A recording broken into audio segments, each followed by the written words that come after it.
పదవిలోకి రాకముందు మన ప్రవర్తన ఎట్లుంది, పదవిలోకి వచ్చిన తర్వాత మన ప్రవర్తన ఎట్లుంది అనేది మనం గుర్తు చేసుకుంటా ఉండాలి. ఓకే, ఈ పవన్ కళ్యాణ్ అనే వ్యక్తి ఓసరవెల్లి కంటే ఎక్కువ, అంటే ఓసరవెల్లి కూడా జడుచుకుంటుందని చెప్పి ఎందుకు చెప్పానంటే, నాకు కుటుంబ పాలన నాకు ఇష్టం లేదు.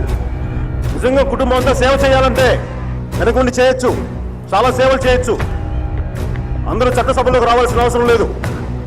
దాని బదులు చాలా మంది కొత్త వాళ్ళు రావచ్చు. మీలాంటి ఎంతమంది యువకులు, దేశం కోసం పాటుపడగలిగే యువకులు ఎంతమంది రాజకీయాలకు తీసుకురావచ్చు. జనసేన పార్టీ తరపున నాగబాబు తన నామినేషన్ దాఖలు చేయనున్నట్లుగా తెలుస్తోంది. మరోవైపు జనసేన తరపున పార్టీ కార్యకర్తలు ఈ రోజు హాజరు కానున్నట్లుగా తెలుస్తోంది. భారీగా పాల్గొనాలని పార్టీ నేతలకు ఇప్పటికే జనసేన పిలుపునిచ్చింది. నేపథ్యంలో ఈ రోజు నాగబాబు నామినేషన్ దాఖలు చేయనున్నారు. నాకు కుటుంబ పాలన నాకు ఇష్టం